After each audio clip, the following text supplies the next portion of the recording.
Morning students, आज हम अपना हिंदी का जो चैप्टर 2 है तुलसीदास, उससे रिलेटेड अब हमारे जो आगे के जो तीसरा और चौथा जो 2 पद्य हैं उनके बारे में आज हम पढ़ेंगे। इससे पहले हम पहले के 2 पद पढ़ चुके हैं, जिसके अंदर जो बालकांड से लक्ष्मण परशुराम का संवाद जो लिया गया है उसके अंदर हम 2 पद्य पहले देख चुके हैं कि भाई राम जी से जब धनुष टूट जाता है तो उसकी टंकार सुन कर के परशुराम जी वहाँ आते हैं और उनके और वहाँ पे लक्ष्मण के बीच में जो संवाद होता है उसको हम इसके अंदर पढ़ेंगे। अब 2 तो हम पहले पढ़ चुके हैं और इसके बाद में अब जो तीसरा है उसके बारे में अब हम यहाँ पर देखेंगे। ठीक है, तो तीसरा जो है वो है बिहसी लखु बोले मृदुवाणी। कह रहे हैं कि ये जो परशुराम जी हैं इनके जो कठोर वचन थे उनको सुन करके जो लक्ष्मण है वो एकदम मृदु यानी कोमल, एकदम कोमल वाणी के अंदर बोलते हैं, अहो मुनिषु महाभट्टमानी, के ओहो मुनि, आप अपने आप जो मुनि श्रेष्ठ हैं, जो आप मुनि हैं, हमको पता है कि आप बहुत बड़े मुनि हैं, बहुत ज़्यादा श्रेष्ठ हैं, महाभट्ट हैं। महाभट्ट मतलब बहुत ज़्यादा बड़े हैं। पुनि पुनि मोही दिखाओ कुठारो, बार बार आप मुझे अपनी क्या दिखा रहे हैं, ये जो कुठार है, कुठार मतलब उनका जो फरसा था ना, उसको जो कह रहे हैं, ये देखो ये इनके हाथ में क्या है, यहाँ पे ये इनके हाथ में ऊपर की तरफ एक बना हुआ है, ये फरसा है ना, तो वो कह रहे हैं कि आप अपने हाथ में ये जो फरसा है इसको दिखा करके हमें क्या मत करिए, चहत उड़ावन फुकी पहाड़ू, कि इसे देखकर आप हमके मत डराइए। आपको क्या लगता है एक फूक मार के आप क्या करेंगे, पूरे पहाड़ को क्या करेंगे, उड़ा देंगे क्या। इहा कुंभ बतिया को नाही, कुंभड़ बतिया, वो कह रहे हैं यहाँ पर कुंभड़ की बतिया, कुंभड़ बतिया मतलब कि एक तरह का आप पेड़ देख लो कि वो जो छुई मुई का पौधा होता है ना बच्चों, वो इतना कोमल होता है कि जब हम उसके थोड़ी सी भी टच करते हैं तो वो एकदम मुरझा जाता है, मतलब बंद हो जाता है ना डर के मारे, मतलब उस पौधे की प्रवृत्ति ऐसी होती है। तो वो कह रहे हैं कि आप ये जो कुड़ाऊ है, आपके पास कुठारू है, इसको देख करके दिखा करके आप हमें डराइए मत। कुंभड़ बतिया कौन आई, आपकी हम यहाँ पे ऐसा कोमल कोई भी नहीं है। जे तर्जनी देखी मरी जाही, तर्जनी मतलब अंगूठी के पास वाली जो अपनी पहली उंगली होती है उसके बारे में बताया कि जब हमको किसी के ऊपर भी गुस्सा आता है तो हम क्या करते हैं, जब उसको कोई भी बात कहनी होती है तो पहले हम इस उंगली को आगे करते हैं और उसके बाद उसको उंगली दिखा करके बोलते हैं कि आज के बाद ऐसा मत करना, है ना। तो वो कह रहे हैं कि आप ये इस तरह का ये जो आपका कुठार है, जो आपका परसा है, ये दिखा करके और उंगली दिखा करके आप हमें डराइए मत। देखी कुठारू सरासर बाना, कह रहे हैं कि कौन कह रहे हैं, लक्ष्मण जी कह रहे हैं, किसको कह रहे हैं, परशुराम जी को कह रहे हैं कि देखा है हमने आपका ये जो फरसा है, ये जो आपकी कुठार है और इसके साथ सरासर बाना, सरासर मतलब आपका ये जो धनुष है और ये जो कंधे पे आपके बाण टंग रहे हैं, ये भी हमने क्या है देख लिया है। मैं कछु कहा सहित अभिमाना, वो कह रहे हैं कि ये जो आपके मतलब धनुष और बाण है, इसको देख कर के क्या है, उन्होंने अभिमान पूर्वक कहा कि हे मुनिवर, आप जो हैं मतलब सरासर बना कछु कहाँ सहित अभिमाना, कि भाई हाँ हम देख के मतलब समझ गए हैं कि आप बहुत अभिमानी हैं, मतलब ये जो आपके पास कोठार है और ये जो आपके पास धनुष बाण है इसको देखकर हम समझ गए हैं।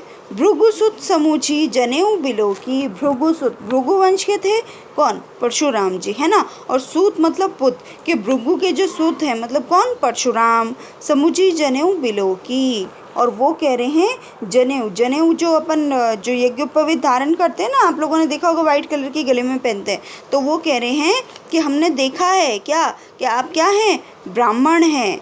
ठीक है, जो कछु कहू सरो ऋषि क्रो की, और वो कह रहे हैं कि हम समझ गए हैं कि आप इस तरह से अभिमानी भी हैं, आपके पास क्या है, कुठार भी है, ये परसा जो है धनुष बाण है, और फिर आप किससे भृगुसुत मतलब परशुराम जी, जो आप मतलब जनेऊ धारण किए हुए मतलब जो ब्राह्मण है, और क्या है आप अपनी कछु कहू सहो रिस रोकी, और वो कह रहे हैं कि अपना जो आपका गुस्सा है उसको किसी प्रकार आप क्या कीजिए, उचित अनुचित बातें जो बोल रहे हैं उससे क्या कर रहे हैं, मैं अपना गुस्सा जो है उसको रोक रहा हूँ, क्या आपको ब्राह्मण समझ करके। ठीक है। सुर महिसुर हरिजन अरुगाय, वो कहते हैं कौन, लक्ष्मण जी, कि हमारे यहाँ पे क्या नहीं होता, सुर महिसुर हरिजन अरुगाय, सुर मतलब देवता, महिसुर मतलब ब्राह्मण, हरिजन मतलब भक्तगण, और गाय मतलब गाय, है ना। ये 4 चीज़ें हैं जिसको हमारे कुल के अंदर उस पर क्या नहीं किया जाता, हमरे कुल इह पर न सुराई। सुराई का अर्थ होता है कि भाई उनके ऊपर हम किसी भी प्रकार की वीरता नहीं दिखाते, है ना। तो आप इस तरह का मतलब हमको कह करके डराइए मत, क्योंकि हम क्या नहीं करते, इनके ऊपर वार नहीं करते, इनके ऊपर क्या नहीं करते, अपनी वीरता को नहीं दर्शाते। बदे पापो अपकीर तिहारे, वो कह रहे हैं कि मैं पहली बात कि हम इन सब चीज़ों से, इन चीज़ों के ऊपर वीरता नहीं दिखाते, और आप जैसे ब्राह्मण से अगर मुझे मारेगा तो उससे क्या होगा, मुझे पाप लगेगा। मतलब मैं अगर आप जैसे ब्राह्मण के ऊपर हाथ उठाता हूँ तो क्या होगा, मुझे उसका पाप अपकीर्ति मिलेगी। अगर मैं आपके ऊपर वो कोई भी वो करता हूँ, कार्रवाई करता हूँ, या किसी भी प्रकार का अगर हाथ उठाता हूँ तो क्या होगा, मुझे अपकीर्ति मिलेगी। और आपके द्वारा अगर मैं मारा जाता हूँ तो मुझे क्या होगा, पाप लगेगा। ठीक है। तो ये उन्होंने बोला। फिर उन्होंने बोला कोटि कुलिसम बचनु तुम्हारा। ठीक है। तो फिर वो क्या कह रहे हैं, कोटि कुलिश, कोटि मतलब करोड़ों, है ना। वो कह रहे हैं कोटि, कोटि का अर्थ होता है करोड़ों, है ना। वज्र के समान कठोर हैं वचनो तुम्हारा। वो कह रहे हैं कौन, परशुराम जी बोल रहे हैं, किसको बोल रहे हैं, उनको, लक्ष्मण जी को, कि करोड़ों जो वचन होते हैं ना एकदम वज्र के समान, उससे भी ज़्यादा कठोर क्या है, तुम्हारे वचन है। व्यर्थ दरहु धनु बाण कुठारा, और तुम्हें फिर क्या है, बाण और कुठार की ज़रूरत नहीं है। ठीक है। यह धनुष बाण व्यर्थ में आपने धारण कर रखे हैं। कौन कह रहा है, लक्ष्मण कह रहा है परशुराम जी को, कह रहा है कि हे परशुराम, आपने ये जो बोलते, आपका जो बोलना है, जो आप बोल रहे हैं, बात कर रहे हैं, उसके वचन जो इतने कठोर हैं कि आपको व्यर्थ में ये सब धारण करने की ज़रूरत नहीं है। क्या आपका जो फरसा है और जो आपकी कुठार है, इसको आपको धारण करने की ज़रूरत नहीं है। जो बिलो की अनुचित कहूँ चमकू महामुनि धीर, है ना। फिर वो क्या कह रहे हैं कि अगर मैंने कुछ अनुचित कह दिया है तो हे धैर्यशाली महामुनि, कौन, धीर का मतलब धैर्यशाली, महामुनि चमको मतलब क्षमा कीजिएगा, कि भाई अगर मैंने कुछ भी आपके अनुचित बोल दिया है इन सब के बीच में तो आप मुझे क्या कीजिएगा, क्षमा कीजिएगा। सुरी सरोष भृगुवंश मणि बोले गिरा गंभीर। और फिर वो क्या कह रहे हैं, लक्ष्मण जो ये बोलते हैं उनको, हे भृगुवंश मणि परशुराम, क्रोध से सहित गंभीर वाणी में बोले। अब क्या बोले वो हम आगे देखते हैं। अब उन्होंने बोला कौशिक सुनो हो मंद में ये हो बालक। कौशिक यहाँ पे अर्थ आया है, किसके लिए आया है बच्चों, वो जो विश्वामित्र जी थे, जो कि उनके साथ गए थे ना, किसके, राम और लक्ष्मण के साथ में, है ना, उनके लिए बोला है। हे विश्वामित्र सुनो, ये जो बालक है ना, कौन जो बोल रहा है, किसके लिए बोल रहे हैं यहाँ पे, लक्ष्मण के लिए, है ना, कि भाई ये जो लक्ष्मण है, ये जो लक्ष्मण है ये क्या है, कुटिल कालवश निज कुटपाल घालकू। वो कह रहे हैं कि कुटिल कालवश, है ना, उसके वश में होकर के ये क्या कर रहा है, मेरा अपमान कर रहा है। और क्या कर रहा है, घातक, अपने कुल के लिए बहुत ही घातक बन रहा है। घातक मतलब कि अगर मुझे क्रोध आ गया तो मैं इसका यहाँ पर ही वध कर दूंगा और उससे क्या होगा, ये अपने कुल का नुकसान कर बैठेगा। ऐसा वो बोलते हैं। कौन बोलते हैं? परशुराम जी बोलते हैं। किसको बोल रहे हैं? विश्वामित्र को बोल रहे हैं। किसके लिए बोल रहे हैं? इस बालक, मतलब ये बालक कौन? लक्ष्मण के लिए। ठीक है।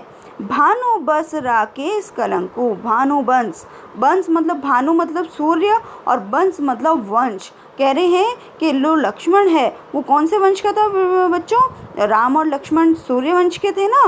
तो वो कह रहे हैं कि सूर्य वंश का होकर भी राकेश, राकेश का अर्थ होता है चंद्रमा, है ना। और चंद्रमा के अंदर कलंक, चंद्रमा के अंदर कलंक होता है। आप लोगों ने देखा ना, जब पूरा चंद्रमा दिखता है तो उसमें काला सा धब्बा दिखता है। तो वो कह रहे हैं कि सूर्यवंश का होकर भी एक चंद्रमा के अंदर जो दाग होता है उनके समान दिखाई पड़ रहा है।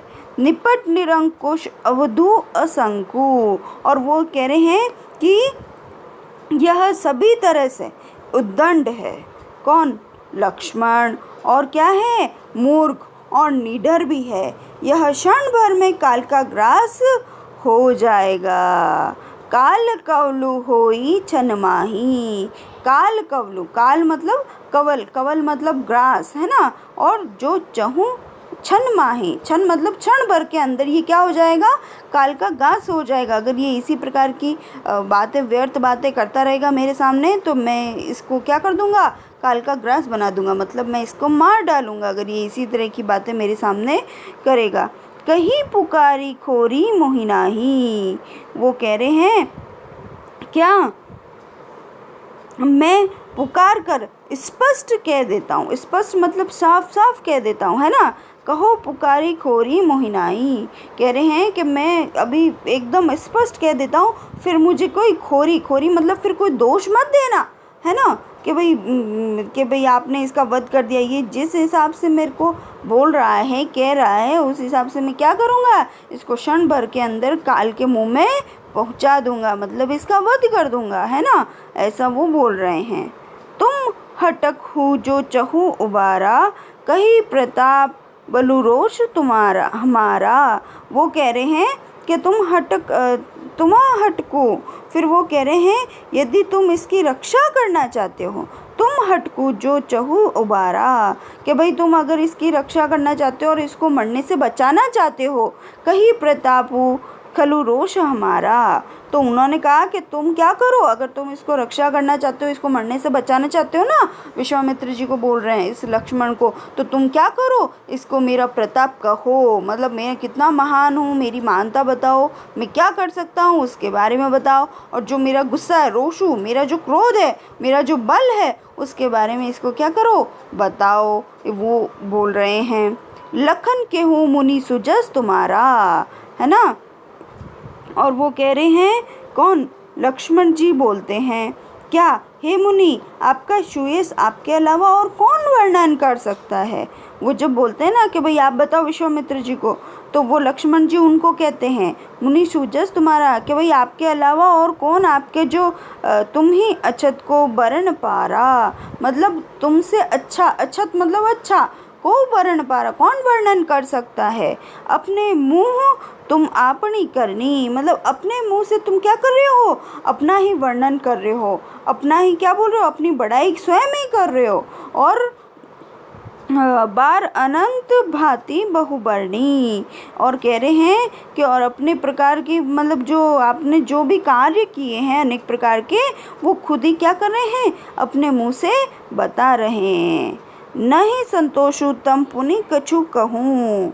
और फिर वो कह रहे हैं कि इस तरह से कह करके आप क्या मत कीजिए, जो आपको अगर अभी भी संतोष नहीं हुआ है तो आप फिर से और भी कुछ कह डालिए। मतलब इतना कहने पर भी अगर आपका गुस्सा शांत नहीं हुआ है, आपका क्रोध कम नहीं हुआ है, तो अगर और भी कुछ कहना बाकी है, नहीं संतोष हो तो पुनि कछु कहो, कि अभी इतना कहने से भी आपको संतोष नहीं हुआ तो और भी कुछ जो कहना बाकी है वो भी कह दीजिए। जनी रीश रोकी दुख दुसह दुख सहूँ, कि और भी अपने मन में गुस्सा रख करके, कुछ भी रोष रख करके और दुखी मत होइएगा। जो भी आपको कहना है आप एक बार में कह दीजिए, ठीक है। और वीरव्रती तुम धीर अचोबा। वो कह रहे हैं कि जो वीर आदमी होता है ना, जो वीर का व्रत धारण करते हैं, धारण करने का अर्थ है जो वीरता की शपथ लेते हैं ना, वो लोग क्या नहीं करते, वो अपने जो धीरता है, धैर्यवान है, उसका जो गुणगान खुद कभी नहीं करते। तुम धीर अगोछा, धैर्यवान, और आप क्या है, क्रोध से रहित हैं। कौन कह रहा है? लक्ष्मण कह रहा है। किसके लिए कह रहा है? परशुराम के लिए कह रहा है। उन पे व्यंग कर रहा है कि आप कैसे हैं, धैर्यवान है। धैर्यवान तो है ही नहीं, क्योंकि उनको तो गुस्सा आ रहा है, और क्रोध से रहित है। गारी देत पाहुन शोभा, और आपको गाली देना शोभा नहीं देता। और क्या कह रहे हैं? आप क्रोध से रहित है, जबकि क्या हो रहा है, वो क्रोध कर रहे हैं परशुराम जी। तो लक्ष्मण जी उनको क्या कर रहे हैं? व्यंग्य के माध्यम से उनको, उनके व्यवहार को बता रहे हैं कि आप इस प्रकार का व्यवहार आपका है, ठीक है। और सूर समर करनी करी, कहीं न जाना ही आपू, है ना। और वो कह रहे हैं सूर समर करनी करही। शूरवीर तो युद्ध में शूरवीरता का कार्य करते हैं। शूरवीरता का कार्य मतलब युद्ध करते हैं, वीरता दिखाते हैं ना। और क्या, कहीं न जाना ही आपू, और अपने मुंह मियाँ मिट्टू नहीं बनते। अपने मुंह मियाँ मिट्टू बनना, अपनी प्रशंसा स्वयं के मुंह से नहीं करते हैं। विद्यमान रण पाई रिपु, जब सामने रण के अंदर, रण मतलब युद्ध क्षेत्र के अंदर, पाई रिपु मतलब शत्रु को सामने विद्यमान पा करके, कायर कतही प्रतापु, जो कायर होते हैं वो ही अपना क्या करते हैं, गुणगान करते हैं। और बाकी जो वीर होते हैं तो वो तो अपनी क्या करते हैं, वीरता वहाँ पे उस शत्रु के सामने दिखाते हैं, और उसको क्या कर देते हैं, काल के मुंह में डाल देते हैं। मतलब वहाँ पे खड़े होकर के अपना बखान नहीं करते कि मैंने ये कर दिया, मैंने वो कर दिया, मैं इस तरह से कर सकता हूँ, मैं ये कर सकता हूँ। वो वहाँ पे अपनी वीरता का प्रदर्शन करते हैं और शत्रु को मार गिराते हैं। वहाँ पे अपने कार्यों की, अपनी करनी की वहाँ पे प्रशंसा नहीं करते, ठीक है। तो इतना कह करके अपने ये जो 2 हैं ये पूरे हो चुके हैं। और अब हम इसके आगे, हमारा जो नेक्स्ट वीडियो होगा उसके अंदर आगे के 2 और पद्य देखेंगे, ठीक है। धन्यवाद।